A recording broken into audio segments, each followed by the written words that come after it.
আজকের ভিডিওটা হতে চলেছে একেবারে মাথা নষ্ট করা লেভেলের একটা মার্কাটারি অ্যাকশন। এই লোকটিকে দেখার পরে যদি তুমি মনে করো সে জাস্ট একজন সাধারণ স্পাই, তাহলে তোমরা এখনো দুনিয়ার সব থেকে খতরনাক মানুষটাকেই চিনতে পারোনি। এই লোকের নাম হচ্ছে জেমস বন্ড, আর সে ব্রিটিশ ইন্টেলিজেন্সি MI6 এর সব থেকে ডেঞ্জারাস এজেন্ট। যারা হাই ভোল্টেজ এবং অ্যাকশন মুভি দেখতে ভালোবাসো তাদের জন্য আজকের এই ভিডিওটা একদম মাস্ট ওয়াচ। তাই আর কথা না বাড়িয়ে চলো সকলেই মিলে একটা করে সাবস্ক্রাইব করে দিয়ে শুরু করি আজকের স্কাইফল মুভির এক্সপ্লেনেশন। মুভি শুরুতে আমাদেরকে নিয়ে যাওয়া হয় তুরস্কের ইস্তাম্বুল শহরে। এখানে আমাদের মেন লিড ক্যারেক্টার জেমস বন্ডকে দেখা যায় তার সহযোগী ইভ মানিপেনির সাথে একটি হাই প্রোফাইল মিশনে। বন্ড একটি সেফ হাউসে ঢুকতেই দেখতে পায় তাদের একজন এজেন্ট রসনস রক্তের সাগরে ভেসে গেছে। তার অবস্থা এতটাই খারাপ যে কোনো সময়ে সে মারা যেতে পারে। বন্ড সেখানে গিয়ে দেখে তাদের সবথেকে মূল্যবান একটি হার্ড ড্রাইভ ইতিমধ্যেই চুরি হয়ে গেছে। এখন তোমরা ভাবতে পারো যে একটা হার্ড ড্রাইভের জন্য এত লঙ্কাকাণ্ড কেন। আসলে এই ড্রাইভে সারা বিশ্বের যত ন্যাটো এজেন্ট বিভিন্ন সন্ত্রাসী গ্রুপের মধ্যে ছদ্মবেশে লুকিয়ে রয়েছে তাদের সবার আসল পরিচয় লুকানো ছিল। মানে বুঝতেই পারছো, এই ড্রাইভ যদি ভুল হাতে পড়ে তবে মুহূর্তের মধ্যেই শত শত এজেন্টদের লাশ পড়া শুরু করবে। বন্ড রসনসের ক্ষতচাপ দিয়ে তার রক্ত বন্ধ করার চেষ্টা করছিল, কিন্তু মানিপেনি তাকে মনে করিয়ে দেয় যে রসনসকে বাঁচানোর চেয়ে ড্রাইভটা উদ্ধার করা এখন বেশি জরুরি, কারণ সময় একবার চলে গেলে খুনিকে আর ধরা যাবে না। অগত্যে বন্ড রসনসকে মরার জন্য ওখানেই ফেলে রেখে মানিপেনির সাথে বেরিয়ে পড়ে। সামনেই তারা দেখতে পায় যে প্যাট্রিস নামের এক ফরাসি ভাড়াটে খুনি, যে কিনা একটা কালো অডি গাড়ি নিয়ে দ্রুত গতিতে পালিয়ে যাচ্ছিল। এখান থেকেই শুরু হয় এক তুখোর ধাওয়া পাল্টা ধাওয়া। MI6 এর সদর দপ্তর থেকে ট্যানার নামের এক অফিসার তাদেরকে অনবরত গাইড করছিল। বন্ড আর মানিপেনি যখন প্যাট্রিসের পেছনে ধাওয়া করছিল তখন টানটান উত্তেজনায় প্যাট্রিসের প্যান ভিজে যাওয়ার মতো অবস্থা, কারণ এই জেমস বন্ড যেন তেন কোনো এজেন্ট নয়। একবার তার খপ্পরে পড়ে গেলে জান নিয়ে ফিরে আসা একেবারে অসম্ভব। বন্ড এক পর্যায়ে গাড়ির নিয়ন্ত্রণ নিয়ে প্যাট্রিসের গাড়িতে এমনভাবে ধাক্কা দেয় যে অডি গাড়িটা রাস্তার মাঝখানে একদম উল্টে তক্তা হয়ে যায়। কিন্তু এই প্যাট্রিস নামের লোকটাও যেন তেন কোনো লোক নয়। সে গাড়ি থেকে বেরিয়ে পুলিশ আর কর্মকর্তাদের ওপরে এলোপাথারি গুলি চালাতে শুরু করে, আর মুহূর্তের মধ্যেই চোখের পলকে সে একটা পুলিশের ভ্যান হাইজ্যাক করে নিয়ে আবারও জেমস বন্ডের সামনে থেকে পালাতে শুরু করে। বন্ড দেখে যে গাড়ি দিয়ে তাদেরকে ধরা সম্ভব নয়, তাই সে সাথে সাথে একটা মোটর বাইক নিয়ে তার পেছনে ধাওয়া শুরু করে। এখন থেকে শুরু হয় আসল খেলা। বন্ড তার বাইক নিয়ে ইস্তাম্বুলে সরু গলি এমনকি ব্যস্ততম গ্র্যান্ড বাজারের ওপরে চালের দোকানের ওপর দিয়ে বাইক চালিয়ে প্যাট্রিসকে ধাওয়া করতে থাকে।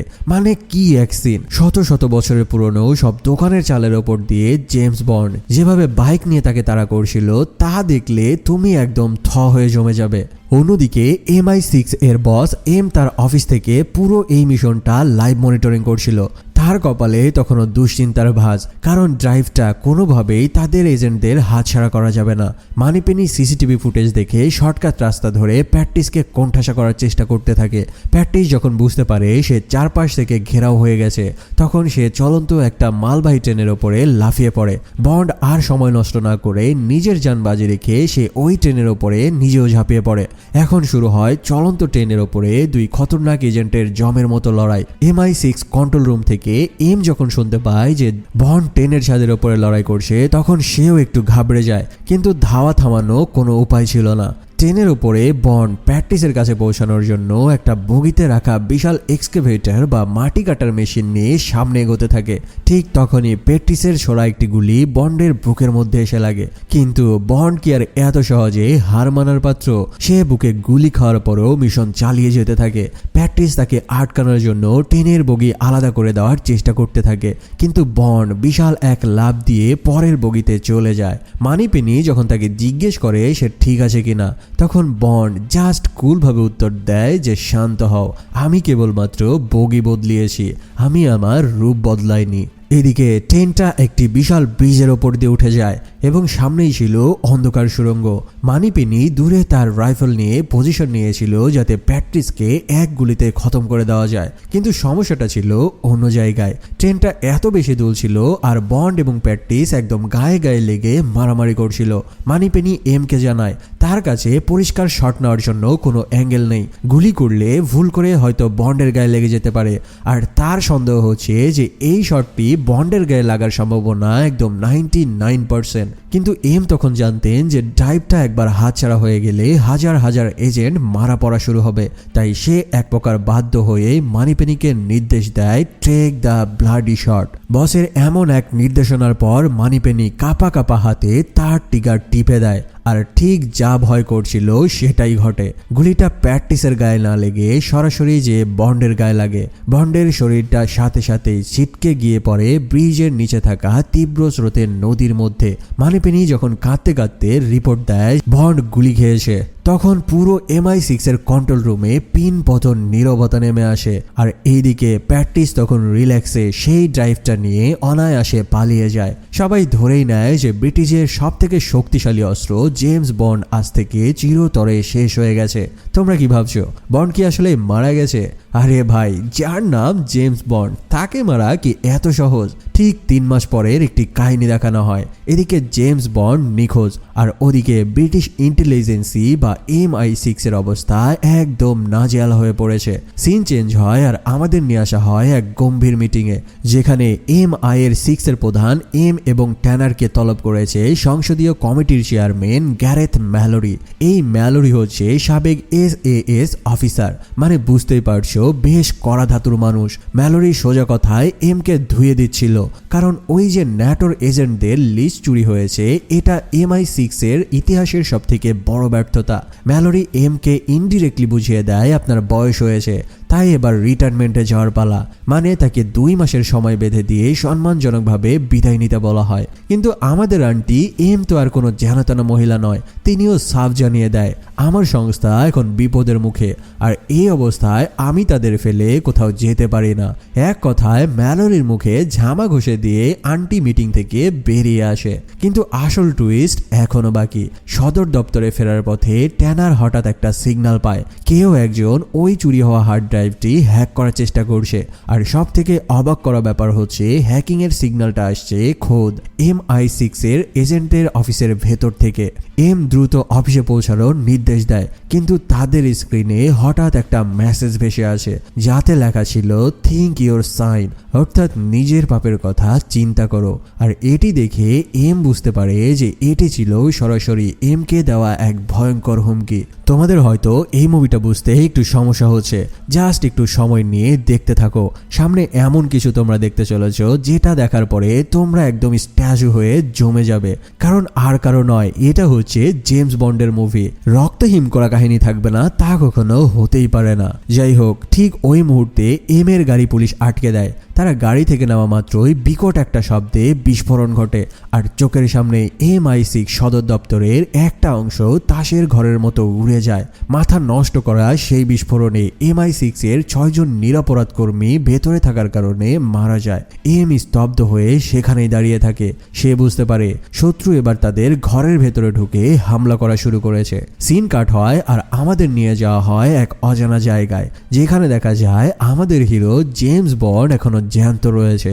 সে যে মারা যাবে না এটা তোমরা ঠিকই অনুমান করেছো, কিন্তু নিজেকে সে সবার কাছ থেকে লুকিয়ে এক প্রকার ছদ্মবেশে জীবনযাপন কাটাচ্ছিল। মদ আর আড্ডায় দিন কাটলেও যখন সে টিভি নিউজের মাধ্যমে MI6 সদর দপ্তরের উপরে হামলার নিউজ দেখে, তার রক্ত টকবক করে ফুটে উঠতে থাকে। সে বুঝতে পারে তার দেশকে এবং তার বস এমকে বাঁচানোর জন্য তাকে এবার আসল ফর্মে ফিরতে হবে। লন্ডনের রাত। এম তার বাড়িতে ফিরে ল্যাম্প জ্বালাতে একদম হকচকিয়ে ওঠে, কারণ অন্ধকার রুমের মধ্যে ভূত হয়ে বসেছিল তাদের স্বয়ং এজেন্ট জেম। 3 মাস পর নিজের মরা এজেন্টকে দেখে আন্টি এম একদম প্যানিকে উঠে যায়। বন্ড তাকে জানায় সে মারা যাওয়া নাটক করে একটু শান্তিতে থাকতে চেয়েছিল, কিন্তু নিজের সংস্থার উপরে এমন হামলা দেখে সে আর সহ্য করতে পারছে না। এখানে তাদের মধ্যে বেশ ইমোশনাল কথাবার্তা হয়। বন্ড এমকে সেই দিনের কথা মনে করিয়ে দেয় যখন এম নিজে মানিপেনিকে বন্ডের ওপরে গুলি চালানোর অর্ডার দিয়েছিল। মানে বুঝতেই পারছো, বন্ডের মনে একটা চাপা ক্ষোভ তো ছিলই, কিন্তু এম তাকে ঠান্ডা গলায় বুঝিয়ে বলতে থাকে ওই পরিস্থিতিতে মিশন বাঁচানোর জন্য তাকে এমন কঠিন সিদ্ধান্ত নিতে হয়েছিল। বিশ্বাসঘাতকতা আর মান অভিমান একপাশে রেখে বন্ড বুঝতে পারে যে তার বস আর তার দেশ এখন ভয়ঙ্কর বিপদে। আর এই বিপদ থেকে উদ্ধার করতে বন্ড ছাড়া আর কারো হিম্মত নাই। তাই সে আবারও নিজের পুরান রূপে ফিরে আসার সিদ্ধান্ত নেয়। এখন তোমাদের মাথায় নিশ্চয়ই ঘুরপাক খাচ্ছে এই থিং অন ইওর সাইন মেসেজটা আসলে কে পাঠিয়েছিল এবং কেন পাঠিয়েছিল। দেখতে থাকো, সামনে সবকিছুই ক্লিয়ার হয়ে যাবে। এখন বন্ড তো ফিরে আসার সিদ্ধান্ত নিয়েছে, কিন্তু সে কি আগের মতোই খতরনাক ফর্মে ফিরতে পারবে, নাকি 3 মাস মদ গাঁজা জুয়া আর আয়েশ করে তার পুরো শরীরে জং ধরিয়ে ফেলেছে? এটা চেক করার জন্যই শুরু হয় বন্ডের অগ্নি পরীক্ষা। এম পরিষ্কারভাবে জানিয়ে দেয়, বন্ড, তোমাকে যদি আবারও ফিল্ডে নামতে হয় তবে তোমাকে প্রমাণ করতে হবে যে তুমি এখনো আগের মতোই ফিট রয়েছো। মানে তাকে একে একে ফিজিক্যালি, মেন্টালি আর শুটিংয়ের মতো সব পরীক্ষায় আবারও পাশ করতে হবে। এর মাঝে এম একটা মজার কিন্তু কষ্টের খবর দেয়। যেহেতু সবাই জানতো বন্ড মরে গেছে, তাই নিয়ম অনুযায়ী তার অ্যাপার্টমেন্টটি বিক্রি করে দেওয়া হয়েছিল আর তার জিনিসপত্রগুলো সব গুদামে পাঠিয়ে দেওয়া হয়েছিল। এখন আমাদের হিরো জেমস বন্ড লিটারেলি গৃহহীন। এমনকি এম তাকে জানিয়ে দেয় যে তার বাড়িতে থাকা বন্ডের জন্য মোটেও সেফ নয়, তাই বন্ডকে এখন থাকার জন্য সস্তা হোটেল খুঁজতে হবে। ভাবা যায় এত বড় একটা এজেন্টের আজকে এই দশা। পরের দিন বন্ড আর ট্যানার মিলে যায় FBI এর ওই পুরানা হেডকোয়ার্টারে। আগে যেখানে বড় বড় বিল্ডিং ছিল, বিস্ফোরণে পড়ে এখন তাদের আস্তানা সরিয়ে নেওয়া হয়েছে চার্চির আমলের এক পুরানা স্যাঁতসেঁতে আন্ডারগ্রাউন্ডের বাংকারে। ট্যানার সেখানে বন্ডকে বুঝিয়ে বলে যে আগের হামলাটা কেবল একটা সাধারণ ব্লাস্ট ছিল না, ওইটা ছিল অত্যন্ত হাইটেক সাইবার অ্যাটাক। হ্যাকাররা সিস্টেম কন্ট্রোল নিয়েছিল, এমনকি তারা জানতো কখন এম অফিস থেকে বের হয়। বন্ড বুঝতে পারে অপরাধীর আসল উদ্দেশ্য ছিল তাদের মেরে ফেলা নয়, বরং এটা ছিল তাদের ভয় দেখানো এবং বড় একটা মেসেজ দেওয়া। এরপর শুরু হয় বন্ডের সেই হাড় ভাঙা ট্রেনিং। একে তো বয়স হয়েছে, তার উপরে 3 মাসের গ্যাপে বন্ডের অবস্থা একেবারে কাহিল। কয়েক ঘন্টা ধরে দৌড়ানো, একের পর এক পুশ আপ আর শুটিং প্র্যাকটিস করতে করতে বন্ডের একদম ঘাম ছুটে যাচ্ছিল। এদিকে ল্যাবে বসে ট্যানার জানাচ্ছে যে শত্রু অনেক চালাক, তারা হাজার হাজার সার্ভার ব্যবহার করে যাচ্ছে যাদের তাদের ধরা না যায়। এমনকি তারা এখন এম এর পার্সোনাল কোড পর্যন্ত পৌঁছে গেছে। এম এর হংকং এর পুরনো কোনো শত্রু এই ঘটনার পেছনে থাকতে পারে বলে তাদের সন্দেহ হচ্ছে। ট্রেনিং এর মাঝে বন্ডের একটা সাইকোলজিক্যাল বা মানসিক পরীক্ষা নেওয়া হয়। এক ডাক্তার তাকে একের পর এক শব্দ বলছিল আর বন্ড সাথে সাথে উত্তর দিচ্ছিল। বন্ডের উত্তর শুনে বোঝা যাচ্ছিল তার মনের মধ্যে কতটা রাগ আর ট্রমা জমে রয়েছে। কিন্তু যখনই ডাক্তার স্কাইফল শব্দটি বলে, বন্ড একদম চুপ হয়ে যায়। এরপর জাস্ট শেষ বলে সেখান থেকে সে উঠে চলে আসে। কাচের ওই পাশ থেকে এম আর ম্যালোরি এই কাহিনীগুলো দেখছিল। ম্যালোরির চোখে মুখে তখন অদ্ভুত এক অভিব্যক্তি। সে বুঝতে পেরেছে যে বন্ডের ভেতরে কোনো এক রহস্য লুকিয়ে রয়েছে। এবার আসি সব থেকে হার্ডকোর একটা সিনের দিকে। ট্রেনিং শেষ করে বাথরুমে গিয়ে বন্ড যেই কাজটি করেছে সেটি দেখার পরে তোমার মাথা একদম ঘুরে যাবে। 3 মাস আগে সেই ট্রেনের ওপরে তার কাঁধের মধ্যে যেই বুলেটের টুকরা ঢুকেছিল, বন্ড নিজের হাতেই সেইগুলো খুঁজিয়ে খুঁজিয়ে বের করতে শুরু করে। কোনো অ্যানেস্থেশিয়া নেই, কিচ্ছু নেই, জাস্ট একটা ধারালো কিছু দিয়ে নিজের গায়ের মাংস কেটে বুলেটের টুকরাগুলো সে বের করতে থাকে। মানে কি লেভেলের ভায়োলেন্স মানুষ চিন্তা করা যায়। এরপর সেই বুলেটের টুকরোগুলো সে ল্যাবে পাঠায় যাতে পরীক্ষা করে বোঝা যায় যে এই বুলেট কোথায় থেকে তৈরি করা হয়েছে এবং কোন খুনি ব্যবহার করেছে। সকালে ট্যানারের জন্য অপেক্ষা করার সময়ে বন্ডের সাথে দেখা করতে আসে মানিপেনির। এটা হচ্ছে সেই মেয়েটি যে বন্ডের উপরে গুলি চালিয়েছিল। তাদের মধ্যে বেশ মজার আর খোঁজানো কথাবার্তা হয়। মানিপেনি বেশ অনুতপ্ত ছিল। সে বন্ডের কাছে ক্ষমা চায়, কিন্তু বন্ড তাকে আর কোনো কথা না বললে উদার মনে ক্ষমা করে দেয়। সে বলতে থাকে এটা কোনো ব্যাপারই নয়, মাত্র 4টা বুকের হাড় ফেটেছে, এছাড়া জরুরি কোনো অঙ্গ ড্যামেজ হয়নি। মানিপেনি এখন ফিল্ড ডিউটি ছেড়ে ম্যালোরির অ্যাসিস্ট্যান্ট হিসেবে কাজ করছে। বন্ড তাকে বলে, আবার যদি কখনো ফিল্ডে ফিরে আসো তবে আগে থেকে আমাকে জানিয়ে দিও। ট্যানার এসে বন্ডকে এম এর কাছে নিয়ে যায়। এখন দেখার বিষয় বুলেটের টুকরো থেকে বন্ড কি এমন তথ্য পায় যা তাকে সেই আসল হ্যাকারের কাছে পৌঁছে দেবে। বন্ডের কাম ব্যক্ত হলো, কিন্তু সামনে যা হতে চলেছে তা দেখার জন্য কলিজা তোমরা শক্ত করে বসো। বন্ড এম এর অফিসে ঢোকার আগে মানিপেনিকে একটা জবরদস্ত খোঁচা মারে। সে হাসতে হাসতে বলে, তুমি সব সময়ই নড়াচড়ার উপরে থাকো যাতে তোমাকে লক্ষ্য করে গুলি করা কঠিন হয়। মানে তো বুঝতেই পারছো, ইস্তাম্বুলে সেই ভুল করে বন্ডকে গুলি করার ঘটনাটি সে বেশ ভালোভাবে মজা নিচ্ছিল। আন্টি এম এর সেই তছনছ হয়ে যাওয়া অফিসে গিয়ে বন্ড দেখে সবকিছু ধ্বংস হয়ে গেলেও একটা সিরামিকের কুকুরের মূর্তি বেশ অক্ষত অবস্থায় টেবিলের ওপরে বসে রয়েছে। বন্ড অবাক হয়ে জিজ্ঞেস করে, পুরো অফিস উড়ে গেল আর এই সস্তা কুকুরটা কিভাবে বেঁচে গেল? এম তখন একটা গম্ভীর লুক দিয়ে বলে, সাজসজ্জার রুচি সবার এক হয় না বন্ড। ঠিক ওই সময়ে রুমে এন্ট্রি নেয় আমাদের সেই খতরনাক ক্যারেক্টার গ্যারেথ ম্যালোরি। ম্যালোরি এসে বন্ডকে এক হাত দেখে নেওয়ার চেষ্টা করতে থাকে। এখানে শুরু হয় কোল্ড মাইন্ডের এক ঠান্ডা লড়াই। আন্টি এম জানায় যে বন্ড পরীক্ষায় পাশ করেছে এবং সে এখন পুরোপুরি ফিট। কিন্তু ম্যালোরি তো আর ঘাস খেয়ে বড় হয়নি। সে বন্ডের চোখে চোখ রেখে জিজ্ঞেস করে, সবাই যখন জানতো তুমি মরে গেছো, তাহলে শান্তিতে রিটায়ারমেন্ট এনজয় না করে এই নরকে ফিরে আসার তোমার উদ্দেশ্য কি? বন্ডও কম যায় না। সে পাল্টা উত্তর করে ম্যালোরিকে বলতে থাকে, আপনি কি কোনোদিন নিজে হাতে বন্দুক চালিয়েছেন?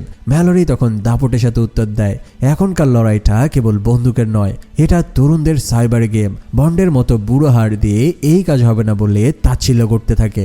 এমনকি মজার ছলে সে বন্ডকে বরখাস্ত করার হুমকি পর্যন্ত দেয়। কিন্তু আমাদের আন্টি এম বাঘিনীর মতো এসে বন্ডের পক্ষ নিয়ে দাঁড়ায়। তিনি পরিষ্কার জানিয়ে দেয়, যতদিন আমি এই চেয়ারে আছি ততদিন আমার এজেন্ট কে হবে সেটা আমি ঠিক করব। মানে তো বুঝতেই পারছো এম আর বন্ডের মধ্যে সম্পর্ক কতটা স্ট্রং। ম্যালোরি আপাতত দমে সেখান থেকে চলে যাওয়ার আগে বন্ডকে সতর্ক করে দেয় সে যেন কোনো ভুল না করে। ম্যালোরি চলে যাওয়ার পরে ট্যানার বন্ডের কাছ থেকে বের করা সেই বুলেটের টুকরো রিপোর্ট নিয়ে আসে। রিপোর্ট দেখে সকলের চোখ একদম ছানা বড়া হয়ে যায়। এই বুলেট সাধারণ কোনো সিসার নয়, বরং দামি আর বিরল ইউরেনিয়াম দিয়ে তৈরি। আর এই লেভেলের অস্ত্র কেবল একজনই ব্যবহার করে, সে হলো প্যাট্রিস। এই প্যাট্রিস হচ্ছে দুনিয়ার সবথেকে খতরনাক আর রহস্যময় এক ভাড়াটে খুনি। ইন্টেলিজেন্স থেকে খবর আসে যে আগামী 2 দিনের মধ্যে এই প্যাট্রিস সাংহাই পৌঁছাবে তার নতুন এক মিশনের জন্য। আন্টি এম আর দেরি না করে বন্ডকে সাথে সাথে নির্দেশ দেয়, তুমি সাংহাই চলে যাও, প্যাট্রিসকে খুঁজে বের করো আর আমাদের এজেন্ট রসনসকে হত্যার প্রতিশোধ নাও।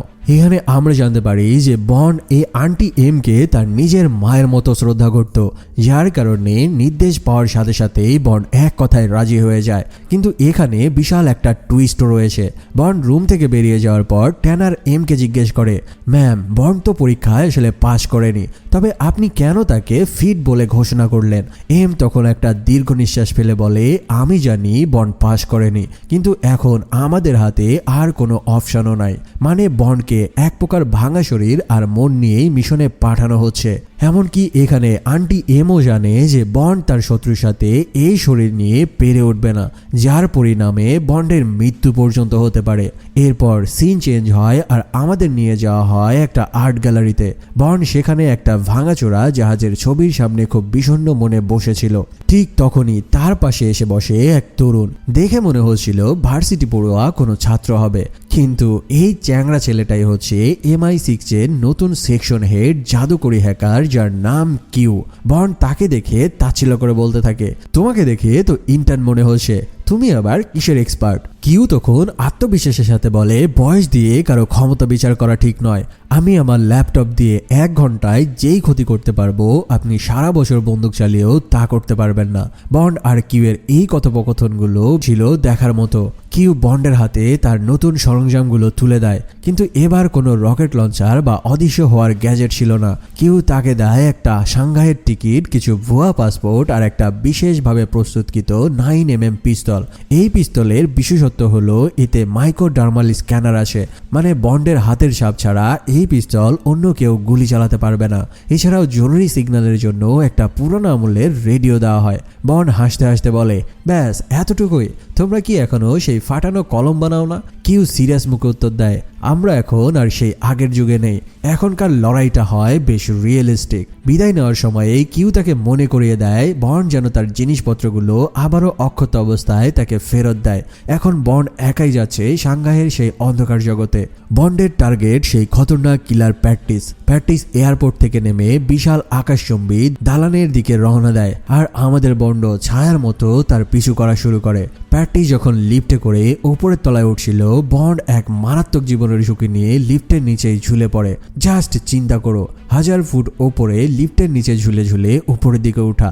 একটু এদিক সেদিক হলে বন্ডের হাড়গোড় খুঁজে পাওয়া যাবে না। ওপরতলায় পৌঁছে প্যাট্রিস একটা অন্ধকার ঘরে ঢুকে তার স্নাইপার রাইফেল সেট করতে থাকে এবং অবশেষে উল্টো দিকের বিল্ডিং এর এক ব্যক্তিকে সে এক গুলিতে খতম করে দেয়। কিন্তু সে জানতো না যে তার যমদূত পেছনেই দাঁড়িয়ে রয়েছে। ঠিক ওই মুহূর্তেই বন্ড তার উপরে আক্রমণ করে বসে। পুরো ঘরটা ছিল নীল আর লাল নিয়ন আলোর ঝলকানিতে ভরা। আর এই আবছা অন্ধকারে শুরু হয় দুই প্রফেশনাল কিলারের হাড় কাঁপানো লড়াই। মানে এই সিনগুলো দেখতে হলে তোমাদের মুভিটা একবার অবশ্যই দেখতে হবে। শেষে প্যাট্রি যখন ব্যালকনি থেকে পড়ে যাওয়ার উপক্রম হয়, বন্ড তার হাত ধরে ফেলে। বন্ড তাকে জাস্ট একটাই প্রশ্ন করে, কে সেই মাস্টার মাইন্ড যে এজেন্টদের তালিকা চুরি করেছে। কিন্তু প্যাট্রি ছিল সেই একরোখা লেভেলের ঘাড়তেরা মাল। সে মুখ খোলার থেকে মরে যাওয়াটাকেই বেছে নেয় আর বন্ডের হাত থেকে নিজেকে ছাড়িয়ে নিয়ে বিশাল বিল্ডিং থেকে নিচে পড়ে যায় আর সেখানেই মারা যায়। ঠিক ওই সময়ে বন্ড দেখতে পায় বিল্ডিং এর অপর পাশের এক জানালা দিয়ে এক রহস্যময়ী সুন্দরী এই পুরো ঘটনাটি দেখছিল। এই মেয়েটির নাম সেভারিন। বন্ড প্র্যাকটিসের পকেট চেক করে আর দামি একটা ক্যাসিনোর চিপ পায়, যা ম্যাকাওয়ের একটা লাক্সারি ক্যাসিনোর দিকে ইশারা করছিল। এদিকে লন্ডনে আন্টি এম এর অবস্থা একেবারে নাজেহাল হয়ে পড়েছিল। সেই হ্যাকার আন্টি এম কে হুমকি দিয়ে মেসেজ পাঠিয়েছে যে এজেন্টদের তালিকা সে ডিক্রিপ্ট করে ফেলেছে। প্রতি সপ্তাহে 5 জন করে এজেন্টের নাম সে অনলাইনে লিক করে দিবে। আর শেষে আবারও সেই একই কথা, তোমার পাপের কথা স্মরণ করো। এম সাথে সাথে ট্যানারকে নির্দেশ দেয় যাদের নাম লিক হয়েছে সেই সকল এজেন্টদেরকে দ্রুত আত্মগোপনে সরিয়ে নেওয়ার জন্য। পরিস্থিতি একেবারে তাদের হাতের নিয়ন্ত্রণে চলে যাচ্ছে। সিন চেঞ্জ হয় আর আমাদের নিয়ে আসা হয় ম্যাকাওয়েতে। বন্ড তার হোটেলে বিশ্রাম নিচ্ছিল। এমন সময়ে রুমে ঢুকে পড়ে মানিপেনি। বন্ড মজা করে বলতে থাকে যে আমি কোনো বার ট্রান্সফার বা রুম সার্ভিস অর্ডার করিনি। মানিপেনি তাকে বলতে থাকে এখন কোনো মজা করার সময় নয় বন্ড, খবর খুবই খারাপ। ইন্টারনেটে অলরেডি 5 জন এজেন্টের নাম ফাঁস হয়ে গেছে। বন্ড বুঝতে পারে এটা কোনো সাধারণ গেম নয়, এটা একটা মাস্টার মাইন্ড গেম। এখানে একটা ইন্টারেস্টিং সিনও আছে। মানিপেনি একটা পুরনো আমলের ধারালো খুঁট দিয়ে বন্ডের দাড়ি শেপ করে দিয়েছিল। বন্ড তাকে হাসতে হাসতে বলছিল যে পুরনো পদ্ধতিগুলোই আসলে ভালো, কিন্তু আমরা আধুনিকায়ন হওয়ার কারণে পুরনো পদ্ধতিগুলো ভুলতে চলেছি। যাই হোক, এই সকল কথাবার্তার ফাঁকে ম্যালোরি সম্পর্কেও তাদের কথা হয়, কারণ বন্ডের ধারণা ম্যালোরি হয়তো তাদের উপরে নজর রাখছে। এবার বন্ড সেই ক্যাসিনো চিপটা নিয়ে রওনা দেয় ম্যাকাও এর একটা রাজকীয় ক্যাসিনোর দিকে। মানিপেনিও সেখানে ছদ্মবেশে ছিল আর হেডফোনের মাধ্যমে বন্ডকে গাইড করছিল। সে বন্ডকে সাবধান করে দেয় যে চারপাশটা যেন ঠিক মতো নজর রাখে। বন্ড সেখানে গিয়ে তার চিপটা ক্যাশ করে নেয় আর বোনাস সহ বিশাল এক টাকার ব্যাগ পেয়ে যায়। ঠিক তখনই তার নজর পড়ে সেই রহস্যময় সুন্দরী সেভারিনের ওপরে। বন্ড তার কাছে যায় এবং তাদের মধ্যে কিছু ডার্ক এবং গম্ভীর কথাবার্তা হয়। তবে তার আগেই বন্ড তার ইয়ারফোন খুলে ফেলেছিল যাতে মানিপেনি তাদের পার্সোনাল কথাবার্তাগুলো শুনতে না পায়। বন্ড সরাসরি সেভারিনকে বলে যে সে প্যাট্রিসকে মেরে ফেলেছে এবং সে এখন প্যাট্রিসের মালিকের সাথে দেখা করতে চায়। সেভারিন তখন ভয় কেঁপে ওঠে। সে বলে আপনি যার সাথে দেখা করতে চাইছেন তার কাছে যাওয়া মানে নিজের কবরে নিজেই পা দেওয়া। বন্ড মেয়েটার হাতে ট্যাটু দেখে বুঝতে পারে সে এক সময়ে নিষিদ্ধ জগতের অন্ধকার গলিতে বন্দী ছিল। সেভারিন আসলে এমন এক নরকে আটকে আছে যেখান থেকে সে মুক্তি চায়। বন্ড তাকে অফার দেয় আমি তোমাকে সাহায্য করতে পারি, তার বিনিময়ে তোমাকে তোমার মালিকের কাছে আমাকে নিয়ে যেতে হবে। সেভারিন শেষ পর্যন্ত একটা শর্ত দিতে রাজি হয়। সে বন্ডকে বলে যদি আপনি ওই লোকটাকে মেরে ফেলতে পারেন তবে আমি আপনাকে সাহায্য করব। সে বন্ডকে 1 ঘন্টা পর 7 নম্বর ঘাটে রাখা চিমিরা নামক এক জাহাজে দেখা করতে বলে। যাওয়ার আগে সে এক করুণ দৃষ্টিতে বন্ডের দিকে তাকিয়ে থাকে। সেভারিনকে বিদায় দেওয়ার পরে বন্ড যখন ক্যাসিনো থেকে বিদায় হতে যাবে ঠিক তখনই সেভারিনের 3 জন বিশাল দেহরক্ষী এসে বন্ডের রাস্তা আটকে দাঁড়ায়। মানে বুঝতেই পারছো বন্ডের কপালে এখন ভালোই খারাপই রয়েছে। কিছু বুঝে ওঠার আগেই তারা 3 জনে মিলে বন্ডের ওপরে হামলে পড়ে। আর এই মারামারিটা ছিল সেই লেভেলের। বন্ড যখন দেহরক্ষীদের সাথে লড়াই করছিল তখন সে কোণঠাসা হয়ে একটি প্রাণী প্রদর্শনী এলাকার চেম্বারের মধ্যে পড়ে যায়। আর সেখানে কারা ছিল জানো? বিশাল সাইজের সব জ্যান্ত কোমোডো ড্রাগন। একটা লোক যখন বন্ডকে গুলি করতে যাবে ঠিক তখনই একটা ড্রাগন পেছন থেকে এসে ওই লোকটার পা কামড়ে ধরে তাকে তার আস্তানার মধ্যে টেনে নিয়ে যায় আর নিমিষের মধ্যেই তাকে এক নিঃশ্বাসে সাবার করে ফেলে। আর এই সুযোগ কাজে লাগিয়ে বন্ড সেখান থেকে আবারও ওপরে চলে আসে আর মানিপেনির সাহায্যে ক্যাসিনো থেকে 4 মিলিয়নের ব্যাগটা নিয়ে চম্পট দেয়। বন্ড যখন সেভারিনের চিমিরা জাহাজে পৌঁছায় তখন সেভারিন সবেমাত্র ফ্রেশ হয়ে বের হচ্ছিল, কিন্তু এইদিকে লন্ডনে তখন আগ্নেয়গিরি ফেটে পড়ছিল। টিভিতে দেখা যাচ্ছে তাদের এক এজেন্ট ক্যাপ্টেন হুসাইনকে সন্ত্রাসীরা নির্মমভাবে মেরে ফেলেছে। MI6 এর ইতিহাসে এটাই সবথেকে বড় কলঙ্ক। ম্যালোরি আর MI এর মধ্যে তখন উত্তপ্ত বাক্য বিনিময় চলছিল। ম্যালোরি আন্টি এমকে মনে করিয়ে দেয় যে প্রধানমন্ত্রী ইনভেস্টিগেশনের নির্দেশ দিয়েছে আর এমকে সবার সামনে জবাবদিহি করতে হবে। আন্টি এম তখন বুঝতে পারে যে শত্রু আসলে বাহির থেকে নয়, বরং শত্রু হচ্ছে তাদের ভেতরের কেউ যে তাদের সকল সিস্টেম জানে। পরের দিন বন্ড আর সেভারিন একটি নির্জন দ্বীপে পৌঁছায়, কিন্তু সেখানে পা রাখা মাত্রই সিলভার লোকেরা এসে তাদের ঘিরে ফেলে। তাদের বন্দি করে নিয়ে যাওয়া হয় এক ভুতুরে শহরে।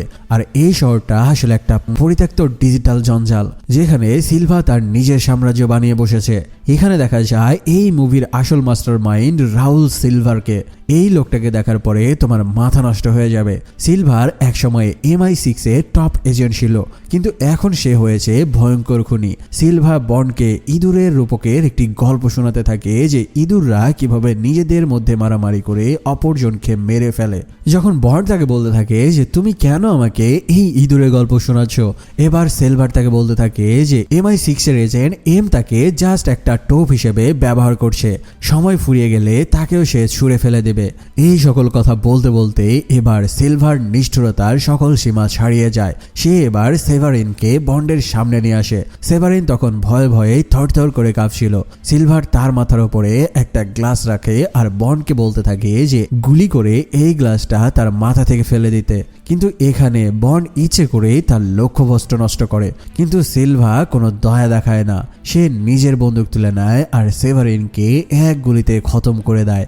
এই কাহিনী দেখে বন্ডের রক্তের মধ্যে আগুন জ্বলা শুরু হয়, তবে সে অনেক কষ্টে তার ইমোশনাল চেপে রাখে। আর এবার বুদ্ধি খাটিয়ে বন্ড কিউয়ের দেওয়া সেই ছোট্ট রেডিওটা চালু করে আর সিগন্যাল পাওয়া মাত্র MI6 এর এজেন্টরা বন্ডের লোকেশন পেয়ে যায়। কিছুক্ষণের মধ্যে আকাশ কাঁপিয়ে MI6 এর কয়েকটা হেলিকপ্টার চলে আসে।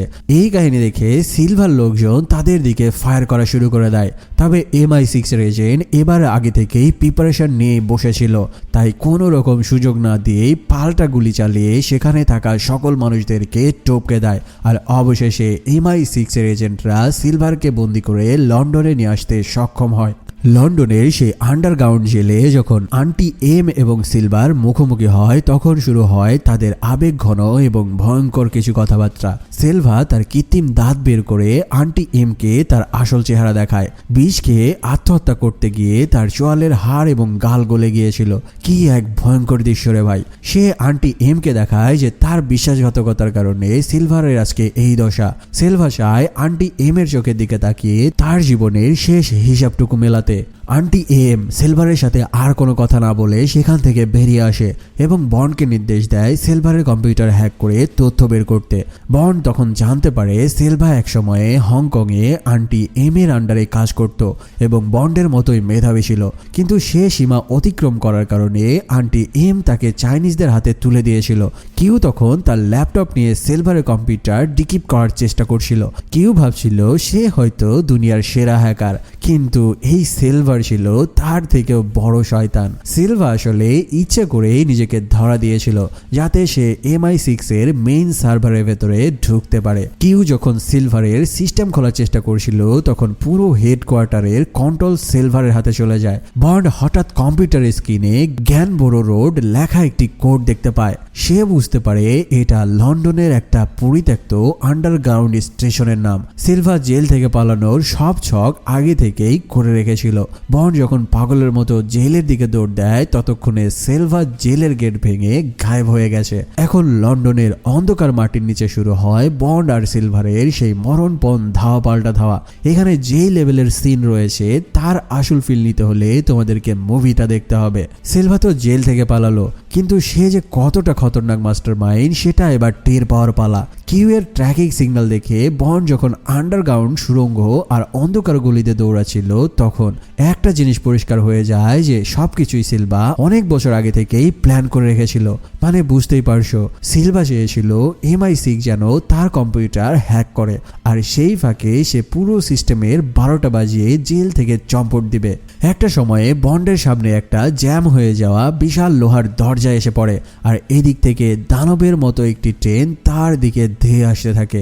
জাস্ট কয়েক সেকেন্ডের জন্য বন্ড এবার মনে মনে মেনে নেয় যে কিছুক্ষণের মধ্যেই সে এই পৃথিবীর মায়া ত্যাগ করতে চলেছে। কিন্তু সবাইকে অবাক করে দিয়ে অবশেষে শেষ মুহূর্তে বন্ড ওই দরজা ভেঙে ভেতরে ঢুকে পড়তে সক্ষম হয়, আর অবশেষে সে নিজের জান বাঁচাতেও সক্ষম হয়। এরপর শুরু হয় এক শ্বাসরুদ্ধকর ধাওয়া পাল্টা ধাওয়া। সিলভা পুলিশের ছদ্মবেশে ভিড়ের মধ্যে মিশে যায়, আর কিউ এর নির্দেশ মতো বন্ড একটি চলন্ত ট্রেনের দরজায় লাফ দিয়ে ভেতরে ঢুকে পড়ে। বন্ড বুঝতে পারে সিলভার আসল টার্গেট হচ্ছে সংসদীয় শুনানি, যেখানে তাদের এজেন্ট এম বর্তমানে জবানবন্দি দিয়েছিল। বন্ড পরের স্টেশনে নেমে যায় আর সিলভারকে ধরার পায়তারা করতে থাকে, কিন্তু সিলভা তখন তার হাতের রিমোট দিয়ে বিশাল এক বিস্ফোরণ ঘটায়, আর সাথে সাথে উপর থেকে আস্ত একটা ট্রেন আছড়ে পড়তে থাকে বন্ডের গায়ের ওপরে। এই বিশৃঙ্খলার সুযোগে সিলভা একটা পুলিশের ভ্যান নিয়ে সংসদের দিকে রওনা দেয়। এদিকে সংসদে শুনানিতে সকল মন্ত্রীরা মিলে আন্টি এম কে একদম অপমান করে সেরে দিয়েছিল। তারা বলছিল যে এই MI6 বর্তমানে একটি অকেজো সংস্থা, তারা কোনো কাজের কাজ ঠিকমতো করতেই পারে না। ঠিক ওই সময়ে তখনই জমের মতো হাজির হয় সিলভা ও তার বাহিনী। সিলভা সরাসরি আন্টি এম কে লক্ষ্য করে গুলি চালায়, তবে আমাদের ম্যালোরি নিজের জীবন বাজি রেখে আন্টি এম কে সরিয়ে নেয় আর গুলিটা ম্যালোরির গায়ে লাগে। যেই সংসদে মাত্র কিছুক্ষণ আগেও সিমসাম নীরবতা বিরাজ করছিল, মাত্র কয়েক সেকেন্ডের ব্যবধানে পুরো সংসদ এখন রণক্ষেত্রে পরিণত হয়ে যায়। আর ঠিক ওই মুহূর্তে এন্ট্রি নেয় আমাদের হিরো জেমস বন্ড। বন্ড এসে এলোপাথারি গুলি চালিয়ে সিলভা এবং তার বাহিনীকে কোণঠাসা করে ফেলতে থাকে। মানি পেনিও এসে লড়াইয়ে যোগ দেয়। বন্ড বুদ্ধি করে ঘরের গ্যাস সিলিন্ডারগুলো একে একে ব্লাস্ট করে ধোঁয়াকর পরিস্থিতি তৈরি করতে থাকে, আর এই সুযোগে আন্টি এম কে নিয়ে তারা সেখান থেকে বেরিয়ে যেতে থাকে। এবার বন্ড একটা দুর্ধর্ষ চাল চালে। সে বলে এখন থেকে এই খেলাটা আমরা নিয়ন্ত্রণ করব। সিলভা যেন তাদের পিছু নেয়, আর সেই ফাঁদটাই বন্ড এবার পেতে বসে। বন্ড তার সেই পুরনো দিনের ক্লাসিক অ্যাস্টন মার্টিন DV5 মডেলের গাড়িটা বের করে।